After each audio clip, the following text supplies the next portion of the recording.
Hey guys, welcome back to my channel. So I'm very excited to be filming this video for you today. I finally created my own tag. It's called the Juicy Plant Tuber Tag. And basically I'm asking plant tubers questions that are a little bit controversial. These are questions that I have gotten myself from my viewers over the years, and they might be a little bit uncomfortable to answer and just interesting. I think these types of questions are very interesting because they are in regards to money, how much you're spending on plants, and just like the negative side of owning plants. Because with any hobby, there are obviously negatives. So it is, I think, very interesting to share those, and most of us probably can relate to these.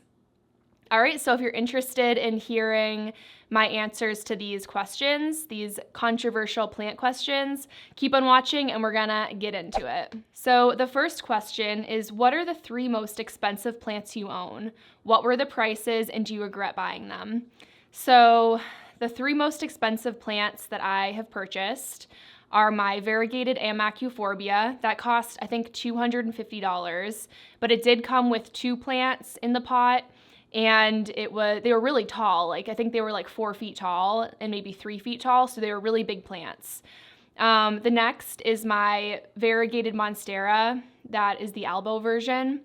And that cost $160 from Steve's Leaves, and that was with shipping. And honestly, I was surprised. I didn't realize I spent that much, but I looked back at my emails, and I guess I spent $160 on that. And then the third plant was my Monstera Thai Constellation, and I think I paid between $130 to $140 for that. So those are the 3 plants. Do I regret buying them? The only one I regret buying is the most expensive. That's the Amac euphorbia. And the only reason I regret it is because that is a lot of money for a plant. I mean, they were very large specimens. They were very tall, and it takes a long time for them to grow to that size. But I would have preferred to have bought in a smaller version and just let it grow over time, because when I did keep it outside in the summer, it grew a lot. So I think that's the only plant I do regret buying, and I probably wouldn't buy it again if I know what I know now, that you could just buy a smaller version, and they're definitely more readily available. I've seen them at Mahoney's Garden Center all the time. Okay, so the next question is, what's the most you would spend on a plant? And I think it does depend on the size of the plant, and this is specifically for house plants. Outdoor plants cost a lot of money, typically, like the ones you plant in the ground. But for house plants, I think the most I probably would spend is $250. I don't think I would spend more than that, and that would be on a very rare occasion. There's nothing that comes to mind, but I think that definitely is the maximum that I would spend, and that I wouldn't make a habit of it. That is a lot of money, but it just depends. Like, if you're buying a really old plant, they usually are more expensive because they're more mature and large. So for the third question, has your plant collection ever caused issues in your relationships? If yes, please explain.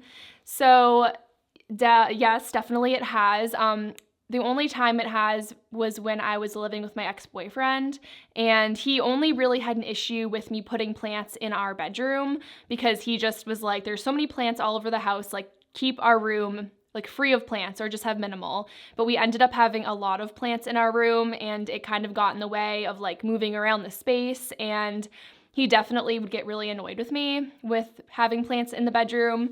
So I think that's the only time it really caused an issue. Currently, I don't live with anyone, and so it's just me. I have no one that can tell me no, and I can put plants wherever I want. So that's the plus of living by yourself, I guess. The fourth question, has owning plants interfered with your travel plans? And I would have to say yes, to some extent, because now when I go on vacation, I try not to go for longer than like 10 days, just because I don't really trust anyone to care for my plants when I'm gone. And I feel like 10 days, they'll be fine. Even 2 weeks, like my plants can go 2 weeks without water and they're perfectly fine, most of them. So that does kind of cross my mind. Like, I wouldn't want to go on a vacation that's super long. But even besides having plants, like, I personally don't like to go on vacation for super long. I think 10 days is the maximum I would do, just because I do love being home and I would miss it. When I went to Spain a few years ago, I missed home after like my second day in Spain. I was like thinking about home and I was like, oh, I want to be home right now. But I did love it. Just I am a homebody, so I don't know if any of you guys can relate to that. So the fifth question is, have you killed a plant intentionally? And I definitely have. I think a few summers ago, maybe it was last summer or the summer before, I had a lot of plants outside and I felt very overwhelmed when it was the fall because I had to bring them inside and I felt like I didn't have enough room in my house to have them join the rest of the collection. So I did leave some of them outside knowing farewell that it was going to be a frost that night, and it did kill a lot of them. And I do feel kind of bad. I wish I had just put them outside like for my neighbors to take, because I have done that, like put out free plants, but I just felt super overwhelmed and I was like, I'm just going to leave them. So a lot of them died off that were outside. So yeah, I felt kind of bad about that. So for the sixth question, we have the most stressful part about owning plants. And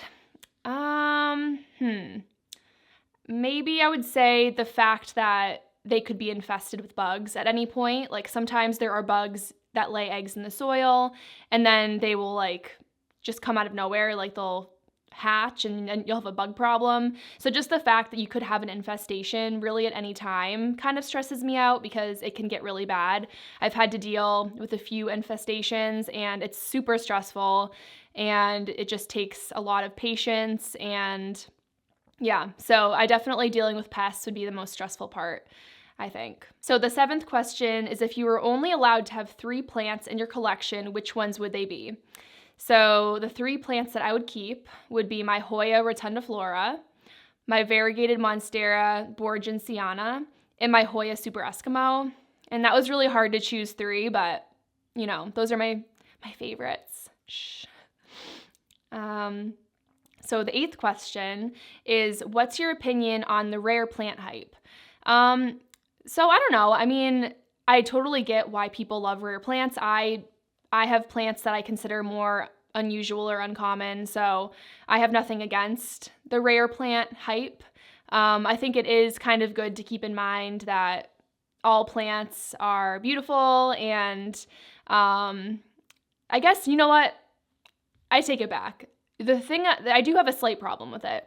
I guess the only reason why I kind of I don't know why I didn't think of this, but basically when people charge crazy amounts of money, like thousands of dollars for a plant because it's rare, that makes me really just irritated. And I know it's supply and demand and people will pay it, but it just seems kind of crazy that people would pay, or not even just pay, like people would sell plants for such crazy prices. Like I saw this plant behind me. This is a Monstera Constellation. There was a company that was selling a plant basically this size for like $2,000. And I was like, that's crazy. I spent, I think, $130 on this. And that seems way more reasonable. Like it's not worth thousands of dollars. So it just really makes me upset. It really does. When rare plants are kind of like, the seller takes advantage of the consumer and tries to charge crazy prices for plants. So that does make me upset. And if I ever do sell cuttings of like my rare plants, I'm going to sell them for a reasonable price. At the moment, I'm not selling anything, but if I ever do get to that point where I have a lot of propagations, then you best believe it's going to be for a good price. I'm not going to take advantage of people. So yeah. That makes me a little bit upset, a little bit heated. I don't know why I didn't think of that. So that's my issue with the rare plant hype, I guess. We had water again. Whew. Okay. So number 9, have you ever purchased a plant just because it was trending and you didn't like it that much? And I don't believe I have. I was thinking about this, but I definitely have purchased a plant that was trending and I liked it, and then when I got it into my house I wasn't as crazy about it because maybe it didn't do that well. Like definitely begonias. When I first got into plants, I brought a lot of begonias into my home and they were very trendy, and then they just totally got crispy and they didn't do well. So I kind of regretted buying those because I don't have enough humidity in my house for them to thrive. So I think that's the only thing that I can really think of. And yeah, so that's that. So 10, do you think having a plant collection is bad for the environment? And I do to some extent, just because when it comes to shipping plants, that takes a lot of resources. When it comes to all the packaging, like if they're packaged in plastic, like plastic wrap, packing peanuts, all these types of plastic that we're using to ship plants, and then the pots that they come in are plastic. So what I try to do is just reuse as much as I can. So I always try to save my plastic nursery pots. I'll reuse those. They come in really handy, actually. And I do order plants online, obviously, but I try to order more than one plant at a time, just so I'm not making multiple orders. And I try not to do it constantly. Like, I'm trying to keep my collection smaller. So I definitely do think it can be bad for the environment, but I think it is good just to be mindful of what you're purchasing. Really make sure that you're not just buying plants because they're trendy and you don't really want them, and then you're just going to throw it out, and then there's all this waste from purchasing it. So just try to be mindful when you're purchasing anything. And yeah, but a lot of hobbies take a toll on the environment. There's really no way around it, but just try to be smart about it. Okay, so this is our last question. And I don't want this to upset anyone, because I know some people might think this is just a bad question, but this is question 11. How much would someone have to pay you to kill your favorite plant? So I actually didn't really think about this. Oh man, I would need to be paid. I don't even know. I don't know if I can put a price on it. I don't even know if I can answer this question. So let me just say my favorite plant is, for example, my Monstera borgincina plant. I mean, I would want a lot of money if I had to kill it myself. Like, that would be so hard for me to do. Like, I was picturing if someone like forced you to like burn your plant and then they would pay you money. I don't know. This is a very weird question. I don't even know if I can answer it. I would have to be paid at least like $1,000 to kill it, because then I could buy a few of them and maybe give them to you guys too. I don't know. This is a very weird question. But yeah, it's hard because I feel like a lot of plants, they become like priceless once you own them, like they're your little babies. So yeah, anyway. So I hope you guys enjoyed those questions. I'm going to leave them in the description box below if you want to create a tag video as well, a juicy plant tag. I'm going to tag a few people right now. So I'm tagging Scott Grows an Avocado Tree, Plants, Pots, and Whatnots, and Mary J's Plants to create their own juicy plant tag, because I would love to hear your answers to these questions. And I hope you guys enjoyed it. This is my first tag video, like I said. If you made it all the way to the end, can you please leave a plant emoji so I know that you made it through all the questions? I hope you found it interesting. And if you enjoyed the video, please give it a thumbs up. If you didn't like it, give it a thumbs down. Whatever floats your boat. Any type of engagement is appreciated. I want to know what you guys like seeing. And if you haven't subscribed, please do so you don't miss out on future content. And you can follow me on my Instagram. It's Juju Succulents if you want more daily updates. All right, so that's pretty much it. I really hope to see you in my next video, and I hope you have a great day or night. Okay, bye guys.